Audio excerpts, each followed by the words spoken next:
Hello, je suis Tracy et une semaine sur deux, je vous retrouve pour ce que j'appelle une ANACOM.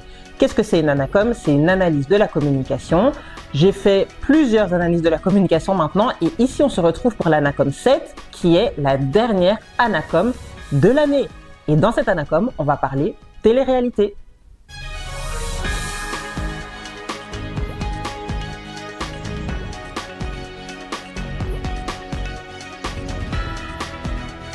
Du monde. Philippe, Laure, Aziz, Loana, Jean-Édouard, Julie, Sylvie, Kimi, Fabrice Kenza. et Christophe. Filmés dans un loft de 225 mètres carrés, 24 heures sur 24, par 26 caméras et 50 micros. Dans 9 semaines, ils ne seront plus que deux. Qui sera le couple idéal? C'est vous qui décidez. La première émission de télé-réalité dont on va parler, c'est Love Story, parce que oui, on va vraiment se focaliser sur les émissions de télé-réalité françaises. Donc, on ne peut pas parler d'émissions de télé-réalité françaises sans parler de Love Story, qui a été diffusée en 2001 sur M6 et qui était présentée par Benjamin Castaldi. Alors, j'ai appris qu'on considère souvent que Love Story est la première émission de télé-réalité en France, alors qu'il semblerait que ce ne soit pas le cas, puisqu'il y a une autre émission qui s'appelait Aventure sur le net, qui était diffusée sur TF6, qui apparemment est véritablement la première émission de télé-réalité française. La particularité de Love Story résidait dans le fait que 11 célibataires étaient enfermés dans une maison totalement coupée du reste du monde et qu'elles étaient filmées tout le temps. C'est-à-dire qu'il y avait des caméras partout, sauf dans les toilettes, mais ces personnes étaient filmées 24 heures sur 24 et 7 jours sur 7. C'est d'ailleurs en ça que beaucoup critiqueront l'émission, puisqu'ils auront l'impression qu'on a mis des humains en cage pour les surveiller, pour les couper du monde et analyser un petit peu leurs interactions. Et d'ailleurs, si vous regardez bien le logo, c'est à ça que ça fait référence. L'œil fait référence au fait qu'on les surveille, qu'on regarde tout ce qu'ils font. Et il y a un collectif qui avait manifesté et qui avait été maître, qui avait saccagé en fait le siège de M6 en y jetant des poubelles et des aliments pour contester le programme, pour contester les valeurs diffusées à travers le programme.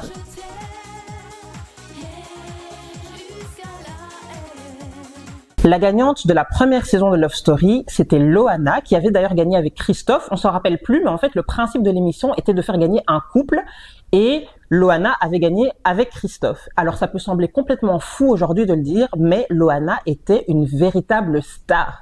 C'est-à-dire que partout où elle passait, ses apparitions provoquaient des émeutes. Et ça semble fou de le dire aujourd'hui, mais il faut quand même recontextualiser.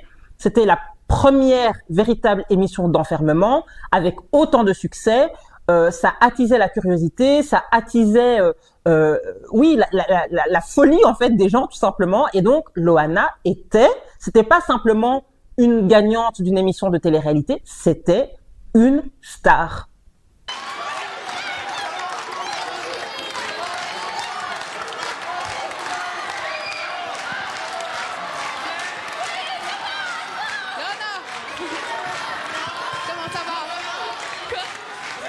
Ça va, bien.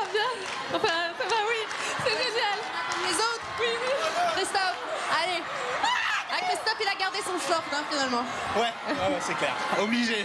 C'est vachement plus naturel comme ça. Ils m'ont vu pendant 2 mois comme ça, alors il n'y a pas de raison que je change. Là. Venez par là. Non.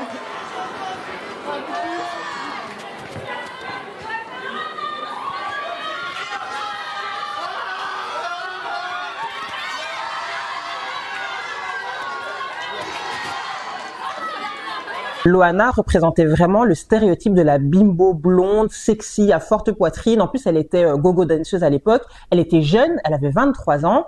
Et donc, elle représentait vraiment un petit peu le stéréotype de la Barbie, de la blonde, sexy, à forte poitrine et tout ça. Mais avec le recul, surtout avec tout ce qu'on sait maintenant sur Loana, on peut se poser la question si c'était une bonne idée qu'elle intègre l'émission. Il faut savoir que Loana a une histoire vraiment triste en fait. Elle a connu la violence de son papa. Son papa était alcoolique aussi, je pense. Elle a été abandonnée par sa maman. Elle a une enfant très très jeune qu'elle a décidé d'abandonner.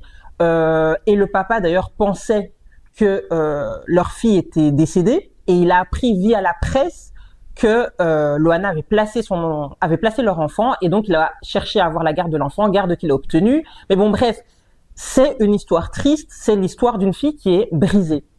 Suite à l'émission, comme je vous ai dit, Loana était devenue une star, on la voyait partout. Elle a sorti des livres, elle a fait des chansons, elle a été égérie, ou en tout cas elle a défilé pour Jean-Paul Gaultier. Donc elle était partout, c'était une véritable star. Mais malheureusement aujourd'hui, Loana est plus connue pour ses déboires, alcool et drogue, enfin tout ce que vous connaissez sur elle, que pour tout ce qu'elle a fait. Et puis vous vous rappelez certainement de cette fameuse scène de la piscine avec Jean-Édouard. Mais je ne sais pas si vous vous rappelez qu'en fait, Loana avait le béguin pour Jean-Édouard, qu'elle voulait entamer une relation amoureuse avec lui, mais je ne sais pas si vous vous souvenez, Jean-Édouard l'avait complètement ignoré après la nuit passée. Et en fait, c'est en ça aussi que les gens se sont attachés à Loana, parce qu'elle représentait ce que beaucoup de filles ont connu, à savoir, elles sont attachées à un homme, à un garçon, elles ont le béguin pour un garçon, et le garçon l'ignore totalement. Donc en toutes ces choses-là, Loana a vraiment créé de l'empathie, de la sympathie du public. Les gens se sont attachés à elle et ça a vraiment créé un engouement autour d'elle. Maintenant, on peut se poser la question si, sachant son passé, parce que normalement, les candidats de télé-réalité sont censés voir un psychologue avant de commencer une émission, on peut se poser la question de si finalement la production n'a pas instrumentalisé Loana et son histoire, et que finalement tout ce qui se passe avec Loana aujourd'hui était prévisible au final, parce que c'était une fille qui était en manque d'amour, en manque de visibilité, c'était une fille qui était brisée, et je crois qu'elle n'a pas été suffisamment accompagnée. Elle a véritablement été, selon moi, voilà, c'est vraiment quelque chose de personnel, selon moi, elle a quand même été un petit peu instrumentalisée par la production.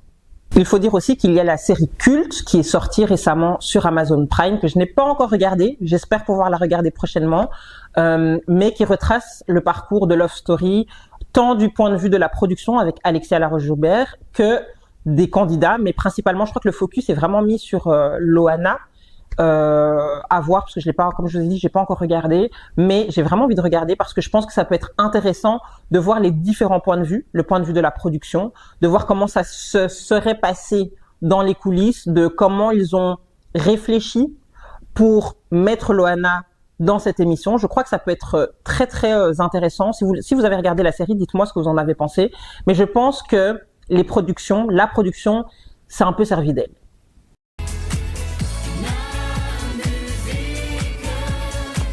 On reste en 2001, mais cette fois-ci avec un autre style de télé-réalité, puisqu'on va parler de Star Academy. Star Academy, c'était un concours de chant et les candidats vivaient ensemble dans un château dans lequel ils avaient des cours de chant, de danse et d'expression scénique.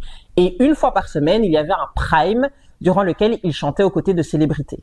La grande gagnante de la première saison de la Star Academy n'était autre que Jennifer, qu'on connaît tous, qui fait encore carrière. Mais moi, ce qui me choque aujourd'hui, qui ne me choquait pas à l'époque, et je pense qu'il choquait personne parce que ça n'a pas fait grand bruit, mais je ne sais pas si vous vous souvenez, mais on avait mis, enfin les professeurs avaient mis Jennifer au régime. Et à l'heure actuelle, ça me choque un petit peu parce qu'elle paraissait en fait pour la petite, entre guillemets, excusez-moi du terme, mais c'était vraiment ça, elle paraissait pour la petite grosse de l'émission, et donc on l'avait mise au régime, on lui avait dit qu'elle devait faire attention à ce qu'elle mange, qu'elle devait courir, qu'elle devait ceci, qu'elle devait cela, enfin... Elle avait une sorte de pression, je me rappelle d'épisodes où elle faisait vraiment attention à ce qu'elle mangeait, mais c'était presque dans l'excès, alors c'était une jeune femme de 18 ans totalement normale, en fait. Elle était vraiment normale. Et donc, on voit qu'il y a aussi cette volonté d'imposer des standards de la société à une adolescente, une jeune femme, on va dire, une jeune femme, puisqu'elle était majeure, mais à une jeune femme de 17-18 ans. Je pense même pas qu'elle avait 18 ans à l'époque, il me semble qu'elle avait 17 ans. Mais il y a cette volonté d'imposer des dictats de beauté à une jeune adolescente qui était une jeune femme qui était totalement normale. Elle semblait pas en surpoids en tout cas. Elle était totalement normale. C'était une jeune femme qui dansait, qui chantait, mais il y avait cette pression pour qu'elle perde du poids. D'ailleurs, je me rappelle aussi avoir vu la présentation du portrait de Jennifer et dans son portrait, on présentait Jennifer, on présentait d'où elle venait, l'âge qu'elle avait, etc. Et on donnait aussi ses mensurations. Et ça m'avait beaucoup choqué, mais je pense qu'à l'époque, je ne sais pas si à l'époque ça choquait, peut-être que ça choquait, mais il faut savoir aussi qu'il n'y avait pas les réseaux sociaux comme il y a aujourd'hui où les nouvelles vont vite, les informations vont vite, les extraits circulent vite. Mais en tout cas, dans la présentation du profil de Jennifer, on donnait ses mensurations. Chose qui est inadmissible, inimaginable aujourd'hui. Donc, que ce soit Jennifer ou Loana un peu plus tôt, on voit bien qu'il y a quand même ce dictat, cette représentation de la femme dans la société, même si elle se ressemble pas du tout, hein. Mais on voit bien que on essaye, autant Loana souffrait peut-être de cette représentation un petit peu de bimbo. Enfin, je sais pas si elle en souffrait, mais on a voulu lui projeter l'image, en tout cas, de cette bimbo à forte poitrine, etc. Autant Jennifer, on essaie de la mettre dans des codes de la société, parce qu'il fallait impérativement qu'elle perde du poids. Et d'ailleurs, ça a changé plus tard, parce que je sais pas si vous vous rappelez que Magali Vaé avait gagné, je crois que c'est Magali Vaé son prénom, elle avait gagné une émission de Star Academy, et les gens se disaient, enfin, une femme comme nous, entre guillemets, une femme qui représente les autres, à qui on peut plus facilement s'identifier, etc. Alors que, dans la première saison de Star Academy, Jennifer, on essayait de la faire maigrir. Vous comprenez? Son incroyable fiancé. Alors là, on arrive en 2005 et on va parler d'une émission que j'aimais beaucoup, qui passait le vendredi en deuxième partie de soirée, donc c'est-à-dire aux alentours de 22h, et qui est Mon incroyable fiancé. Adeline, j'ai l'honneur de vous présenter votre fiancé. C'est dur. Voici maintenant Laurent, son pire cauchemar. Il est lourd, il est odieux et il va transformer le conte de fées d'Adeline en un véritable enfer. Adeline croit qu'il est candidat comme elle. En réalité, son faux fiancé est un acteur. Le principe, Adeline pensait participer initialement à une émission type Bachelor mais au féminin, sauf que très vite on lui dit que c'est pas du tout ça et qu'elle va devoir faire croire à sa famille qu'elle va se marier avec un homme. Ok, jusque-là vous comprenez. Sauf que l'homme en question, avec qui elle va devoir faire croire qu'ils vont se marier, eh bien, est un personnage un petit peu loufoque, un peu fou, un peu extravagant, on va dire ça comme ça, ce qui rend la tâche difficile à Adeline. Sauf que ce qu'Adeline ne savait pas, c'est que Laurent, parce qu'il s'appelle Laurent, son fiancé, Laurent est comédien et donc il exagère les traits, etc. Mais ça, c'est ce que la production nous fera croire. La production nous fera croire, pendant d'ailleurs de nombreuses années, je me sens même trahie, la production nous fera croire qu'Adeline ne savait pas que Laurent était comédien, alors que j'ai vu dans une récente interview chez Samzira que Adeline, qui d'ailleurs se fait maintenant appeler Angelina, a dit que très vite, elle s'est rendue compte que Laurent Ournac, qui dans l'émission se faisait appeler Laurent Fortin, que Laurent était un comédien et que la production lui a dit de faire comme si elle ne le savait pas et de jouer un petit peu le jeu. Donc elle savait très bien au final. Nous, on savait pas qu'elle savait, mais voilà. Mais elle savait, mais en tout cas, pour les téléspectateurs, ça donnait l'impression qu'elle ne savait pas. T'as déjà eu des doutes pendant le tournage? Bien sûr, j'ai eu des doutes du fait qu'il était comédien. Oui. Oui. En fait, il y a eu un plan qui n'a jamais été visionné, qu'on n'a jamais vu. Les téléspectateurs n'ont pas pu le voir. Une séquence, un plan, mais une séquence qui a été tournée avec Laurent et un autre comédien qui jouait son témoin. Et ils ont voulu faire vraiment, tu sais, me présenter le témoin de Laurent. On était tous les trois à table et ça a débordé vraiment. Ils sont partis tous les deux dans un jeu d'acteurs, mais c'était tellement trop. Et là, je me suis dit, en fait, c'est joué, c'est de la comédie. Donc j'ai compris à ce moment-là que c'était faux. Mais ça, c'est que le 3e jour du tournage, en fait. Attends, t'es en train de nous dire 20 ans après qu'au 3e jour du tournage, t'avais compris la supercherie? Oui, au bout du 3e jour du tournage, j'avais compris. Vrai. Mais si. Et la prod a essayé de me rattraper assez rapidement. Angela est venue me parler dans ma chambre en me disant non, non, tu n'as pas vu, ce que tu as vu, tu oublies. Et elle m'a dit, Angelina, enfin Adeline, tu as 100 personnes qui sont là pour bosser, ils bossent pour toi en fait, parce que c'est toi notre héroïne. Donc c'est toi qui vas porter le programme. Donc tu oublies tout et tu te mets dans la peau que non, c'est bien un candidat, c'est bien, voilà, t'as rien vu, t'as rien compris. Elle m'a dit s'il te plaît. Et du coup, je me suis dit, ok, on va jouer alors, on va jouer jusqu'au bout. Mais donc, en fait, à partir du 3e jour, ça veut dire que tu as joué toi aussi la comédie? C'est ça. Au bout du 3e jour, j'ai été obligée. Et c'était très dur parce qu'il fallait que je me surveille, même en interview, de continuer de faire croire que je ne savais pas. Et du coup, ça rendait l'émission assez drôle parce que Laurent et sa famille, entre guillemets, donc sa famille fictive, parce qu'ils étaient tous des comédiens, rendaient vraiment la tâche à Adeline très compliquée. Moi, je me rappelle de la scène à table où il chante « Si t'es fier d'être un fortin, tape dans tes mains ». Enfin bon, bref, des trucs vraiment, un peu, ouais, c'était vraiment, le gars était loufoque, quoi. On va dire ça comme ça. Si t'es fier d'être un fortin, tape dans tes mains. Si t'es fier d'être un fortin, tape dans tes mains. Si t'es fier d'être un fortin, si t'es fier d'être un fortin, si t'es fier d'être un fortin, tape dans tes mains. Voilà. C'est un peu l'hymne de la famille. Ça nous rassemble à chaque fois qu'on a des machins. Comme tout. Donc le but final de l'émission, c'était que si ils parvenaient à faire croire à la famille d'Adeline qu'ils allaient se marier, si la famille venait au mariage, eh bien, ils allaient remporter une certaine somme d'argent, je sais plus laquelle, mais ils allaient gagner une somme d'argent. Alors, pourquoi cette émission se retrouve dans cet Anacom? Eh bien, tout simplement parce que, encore une fois, quand on parle de dictat, etc., ici, on voit que Laurent représentait finalement, l'antipode était finalement à l'antipode de l'homme de l'homme idéal dans la société. Voilà, on va dire ça comme ça. C'est-à-dire que il était, excusez-moi encore du terme, mais c'est comme ça qu'on le faisait passer, hein. Il était gros, mal poli, il était grossier, il était vulgaire. Et donc, au final, ça créait de l'empathie, non pas pour Laurent, mais pour Adeline, parce que, en tant que téléspectateur, on se disait, mon Dieu, mais quelle souffrance de faire croire à sa famille qu'elle doit l'épouser lui, quoi. Mais, même si l'émission avait pour ambition de casser les codes, de casser les clichés, au final, elle n'a fait que les accentuer.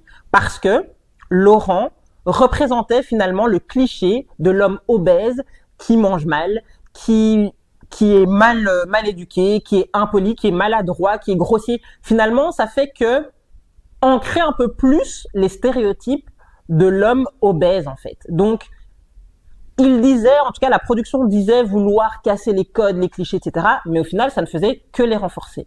N'ayez pas, méfiez-vous des apparences.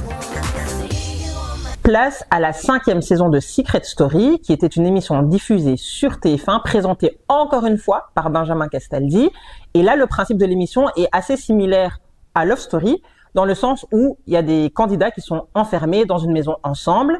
La différence par rapport à Love Story, c'est que là, le principe de l'émission est que chaque candidat a un secret et qu'ils doivent découvrir le secret des uns et des autres. Pourquoi je me concentre essentiellement sur la 5e saison de Secret Story? Tout simplement parce que, selon moi, c'était une saison qui était assez problématique. Je ne sais pas si vous vous souvenez de Marie Garet, qui était considérée comme étant insupportable par ses compères, sauf que, avec le recul, je pense qu'on peut dire qu'elle a subi quand même un certain harcèlement. Considérer une personne comme étant insupportable, ça peut arriver. Voilà, ça peut arriver. Mais là, en l'occurrence, les gens la considéraient comme étant insupportable, mais il y avait vraiment un acharnement sur elle. On lui parlait mal, on lui criait dessus. Enfin, c'était vraiment, aujourd'hui, quand je regarde les images, je me dis, waouh, c'était quand même dur. Et je crois que c'est pour ça que les gens ont eu autant d'empathie pour elle, parce qu'elle faisait de la peine, quoi. Elle faisait vraiment de la peine, sans compter qu'elle était en couple à l'époque avec Geoffrey, et que le but de la production, de l'émission, c'était de les faire passer un petit peu pour les Barbie et Ken. Mais dans l'émission, Geoffrey ne la calculait pas. Enfin, c'était une femme qui était véritablement en souffrance, mais elle a attisé vraiment l'empathie des gens qui l'ont d'ailleurs sacrée gagnante de cette 5e saison. Si je le vois dans tes yeux, tu vas pleurer. Sortez les mouchoirs. Mais tu déconnes, quoi. Sérieux, lâche-moi, Ayam, avec ça, quoi. Je te demande rien, donc lâche-moi. Alors je te lâche si je veux, premièrement, d'accord. Déjà avec ton agression là à 2 francs, je vais encore moins te lâcher. Non mais sortez les mouchoirs. Je te lâche si je veux, et si j'ai envie de dire quelque chose, je le dis. C'est vraiment mais pas une fille dans ton genre qui va m'empêcher de dire ce que j'ai à dire. C'est-à-dire dans mon genre, voilà. Ma chère Ayam. Réfléchis, tu trouveras. Et encore une fois, ça pose la question de la responsabilité de la production, parce que lorsque tout ça a eu lieu, à aucun moment la production n'a semblé arrêter ça, n'a semblé dire un mot, n'a semblé... Alors que vraiment, elle semblait vraiment en souffrance. Et encore une fois, comme Loana, aujourd'hui, si vous suivez un petit peu l'actualité de Margaret, c'est aussi assez problématique. Elle a aussi souffert de beaucoup de choses, de violence, certains doutes aussi par rapport à la drogue, consommation de drogue, etc. Donc, c'est aussi une femme qui a beaucoup souffert et ça pose encore cette fameuse question de la responsabilité des productions qui permettent que des femmes, que des personnes, parce que là j'ai parlé de femmes, mais il y a aussi le cas pour des hommes. Hein, on se souvient aussi de François Xavier. Je ne sais pas si vous vous rappelez de François Xavier, qui était, on peut le dire, assoiffé de célébrité. Vraiment. Je ne sais pas si vous vous rappelez, mais il était vraiment assoiffé de célébrité et il se serait suicidé en se jetant sur une voiture parce que l'émission à laquelle il avait participé, la dernière émission, ce qui était Carré VIP, n'avait pas fonctionné et il en avait beaucoup souffert et il semblerait que ce soit pour ça qu'il s'est donné la mort. Donc, tout ça pour dire que à chaque fois, le mécanisme est le même. On voit que la production prend quand même des candidats qui, émotionnellement, ont des blessures quand même assez énormes, qui ont soif de reconnaissance, qui ont soif... Si vous regardez un petit peu les interviews, moi j'aime beaucoup regarder les interviews des gens de manière générale, mais beaucoup aussi les interviews des candidats de télé-réalité. J'aime beaucoup les interviews de Sam Zira. Et à chaque fois, mais on remarque la même chose. On remarque que ce sont des personnes qui ont eu des passés lourds, des passés difficiles, qui ont connu la drogue, le viol, la violence, les parents les ont abandonnés. Il y a un schéma quand même qui se répète à chaque fois. Ouais, c'est vrai. Après, c'est pas facile hein, quand tu connais pas du tout, tu sais pas du tout quoi faire et qu'on te dit mets-toi à danser, t'es là, t'es en maillot de bain, tu danses, mais non, c'est très gênant. Ça te procurait quelle sensation à ce moment-là? T'avais l'impression d'un sentiment de plus de puissance? Avec la coke? Ouais. Ah oui. Ah oui, ça te donne un... T'es quelqu'un, quoi. Tu te sentais quelqu'un? Ouais. Donc plus à l'aise avec ton corps, avec ton image, avec bien tout ce que tu sûr. pouvais. À quel âge, Greg, t'as réalisé que t'avais été abandonné? À quel âge t'as accepté ce mot? Il y a 1 an. Ah, seulement? Ouais. C'est pas vrai. Mais t'as quel âge, Greg? J'ai 31 ans, je les ai fait il y a pas longtemps d'ailleurs. Et c'est à le 4 octobre. Joyeux anniversaire. Merci ma beauté, c'est très gentil. C'est à tes 30 ans que t'as pu mettre ce mot abandon sur ton histoire. Complètement. Tu l'avais pas fait avant? Pas du tout. C'était un déni? Non, parce que moi je m'appelle Grégory Gazarian, donc je me dis que je porte le nom de mon papa. Oui. Parce que ma maman, elle s'appelle Mireille Riahi. Oui. Donc elle s'appelle pas Mireille Gazarian. Voilà. Donc du coup, j'ai voulu rencontrer mon père. Je sais pas si tu as vu un peu tout ce qui s'est passé. J'ai regardé Danser la famille, Si oui. tu as regardé Danser la famille, Oui. voilà, j'ai voulu. En plus, c'est mon père qui m'a recontacté. C'est même pas moi qui l'ai contacté. Oui. C'est-à-dire, c'est mon papa qui m'a envoyé un message. On était en studio avec Paga, et c'est mon papa qui m'a envoyé un message en me disant je t'ai vu Danser la famille, nanani, nanana. Mais moi, trop content, même choqué, tellement je me suis dit mais c'est une blague. T'avais pas eu de nouvelles depuis combien de temps? Mais depuis 20 ans. Même 21 ans. Tu lui as demandé pourquoi? Même pas. Parce qu'en vrai, je m'en fous de ça. Moi l'essentiel, c'était que je voulais voir mon papa.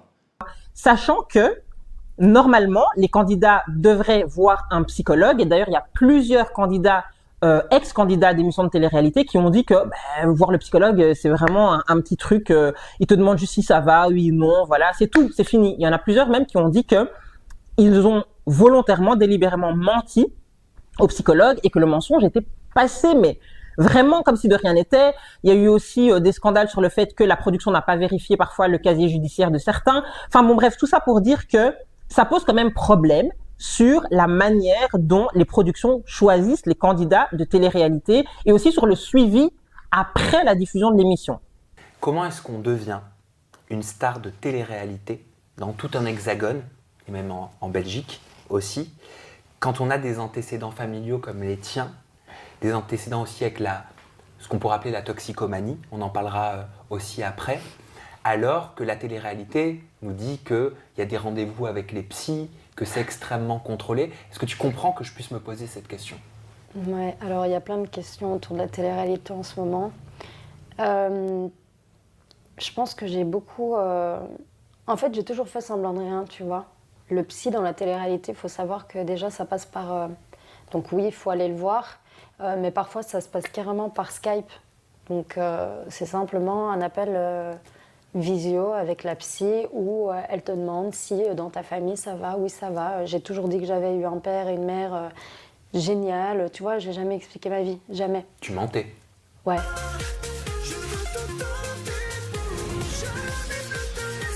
En 2011, une nouvelle télé-réalité apparaît sur nos écrans. Il s'agit des Anges de la télé-réalité. Et là, le principe est de faire cohabiter dans une maison, souvent à l'étranger, d'anciens candidats d'émissions de télé-réalité et de les aider à réaliser leur objectif professionnel de leur choix, l'objectif professionnel de leur choix, que ce soit dans la mode, dans la danse, dans le sport, enfin bon bref, c'est vraiment de les accompagner pour qu'ils puissent réaliser, percer dans le monde professionnel de leur choix. Et ils étaient accompagnés par un parrain qui s'appelle Fabrice et qui s'occupait de leur trouver des rendez-vous professionnels, etc.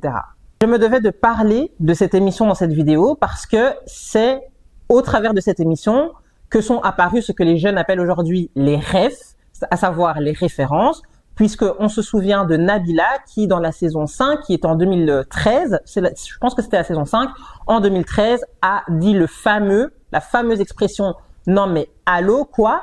qui a fait un véritable buzz. Aurélie et Capucine qui avaient pas de shampoing. Allô? Non mais allô quoi? T'es une fille, t'as pas de shampoing. Allô? Allô? Je sais pas, vous me recevez? T'es une fille, t'as pas de shampoing. C'est comme si je te dis, t'es une fille, t'as pas de cheveux. Il faut aussi... Cette expression, on l'entendait partout, tellement partout, même les marques reprenaient cette expression. Et il me semble d'ailleurs que Nabila avait déposé cette expression-là.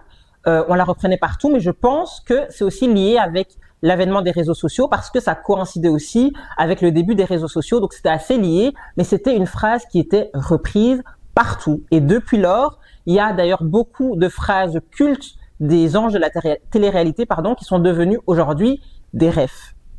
À t'en prendre à moi parce que il intéresse personne aussi dans la presse aussi. Il faut sachez qu'il s'est pris des râteaux phénoménales par Nabila.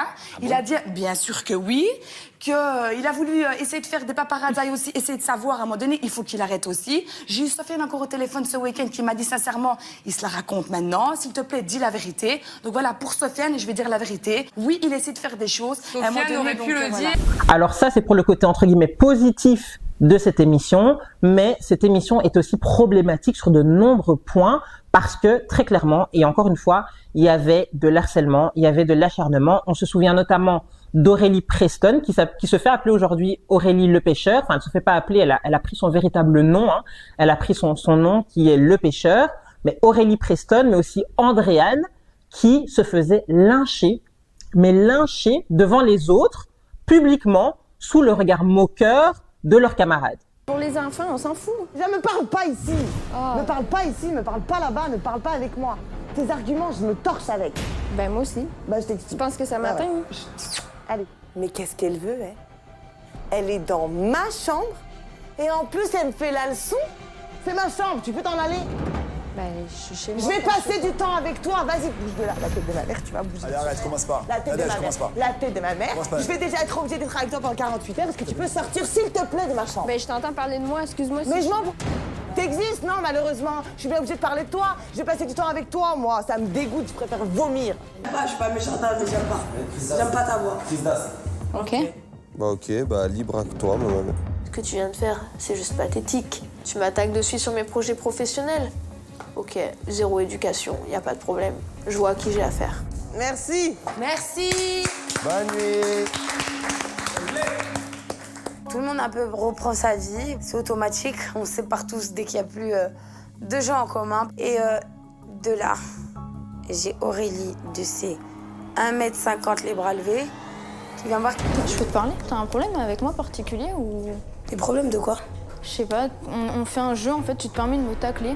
Il n'y a pas question de tacler. C'est pas ça, c'est que moi, oui, mais c'est pas une question de ça, c'est qu'on fait un jeu en fait, il a pas à donner son avis. Moi je te critique pas. On m'a demandé pourquoi j'ai rigolé. J'ai répondu oui, mais parce que je suis pas quelqu'un de faux cul. Ouais, mais tu vois, c'est comme si moi tu défiles et je me fous de ta sur ton projet pro. Mais ça se fait pas. Bonjour par contre. Comment moi, ça? tu me dis pas bonjour. Néouda, enchantée. Parce que moi je vais te dire quelque chose de suite. T'es arrivé, on s'est pas quitté, t'as des problèmes avec les gens, y a pas de problème. Mais t'arrives, tu dis pas bonjour aux caméras. Vu que par exemple, tu passes ta vie aux toilettes, donc maintenant moi j'ai même pas envie de savoir comment je t'appelle. Et à partir d'aujourd'hui jusqu'à la fin de l'aventure, pour moi je t'appellerai Post Caca. Post Caca! Post Caca! T'es Post Caca maintenant! Post Caca! Tu crois quoi que t'arrives et tu viens et tu dis pas bonjour aux gens? On fait un FaceTime avec tout le monde. Dimitri il est là, toi t'es pas là? Elle me répond rien. Genre, j'ai l'impression qu'elle est tétanisée devant moi en fait. C'est-à-dire quoi, qu'on est des merdes, nous, on nous dit pas bonjour? C'est pas ça. Non, mais je comprends ton truc parce que j'ai eu une merde. Cette émission n'a fait que connaître des buzz, mais pas toujours positifs. Il y a eu véritablement plein de polémiques qui parlaient de violence, qui parlaient de consommation d'alcool, de drogue, etc. Enfin, cette émission, je ne sais même pas comment c'est possible qu'elle ait duré aussi longtemps, qu'elle ait été diffusée aussi longtemps. Là, maintenant, elle n'existe plus, mais elle a vraiment été problématique sur de nombreux points. Enfin, c'était, je parle vraiment spécifiquement pour Aurélie Preston et Andréane, parce que c'est les deux exemples qui me reviennent en tête, mais elles ont vécu véritablement un acharnement. Et comme je le disais tout à l'heure, se pose encore une fois la question de la responsabilité des productions. C'est que faisaient les productions à ce moment-là? Ben rien. Pourquoi? Parce que ça faisait du buzz, parce que ça faisait parler, parce qu'au final, on se rend compte que ils profitaient de ces situations-là pour faire de l'audience. Et donc, vous vous rappelez, quand je vous ai parlé de Loana au tout début, et je vous ai dit qu'un collectif s'est levé et a été manifesté devant le siège d'M6 parce que ils étaient contre Love Story, ils avaient l'impression qu'on mettait des humains en cage et qu'on les surveillait. Eh bien, est-ce qu'ils avaient réellement tort? Parce que finalement, quand on regarde les enjeux de la télé-réalité, c'est un petit peu ça en fait. Ok, c'était pas là, le principe était différent parce qu'on les voyait pas en live, etc. Mais ça n'empêche que est-ce que c'est véritablement une bonne idée de mettre autant de gens ensemble qui vont se déchirer, qui vont mal se parler, certains vont subir des acharnements, etc. Ça pose toutes ces questions-là.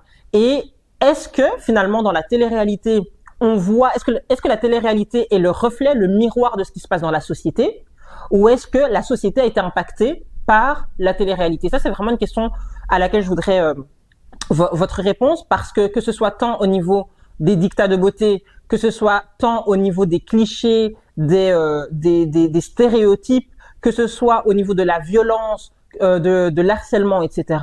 J'aimerais savoir, selon vous, est-ce que ce qu'on voit dans les téléréalités, ce qu'on voyait, parce que je trouve qu'aujourd'hui les téléréalités sont différentes, les candidats ont compris, ils se servent, je pense, plus même des productions que les productions ne se servent d'eux, mais est-ce que vous avez l'impression que ce qu'on voyait dans les téléréalités était simplement le reflet de ce qu'on voit dans la société ou l'inverse? Voilà, c'est déjà la fin de cette 7e et dernière Anacom de 2024. J'espère que les Anacom vous auront plu, que vous aurez appris certaines choses au travers des sujets que j'ai abordés. On se retrouve peut-être en 2025, je sais pas encore, franchement, je ne sais pas encore, mais je vous expliquerai de toute façon où j'en serai en 2025. Je ne sais pas encore. Mais dites-moi si vous voulez qu'on se retrouve en 2025 d'ailleurs. Dites-le moi, ça peut-être que ça m'encouragera à continuer les Anacom en 2025. En tout cas, prenez soin de vous, passez d'excellentes fêtes de fin d'année, profitez de vos proches et je vous dis à très bientôt ou pas. Ciao, ciao.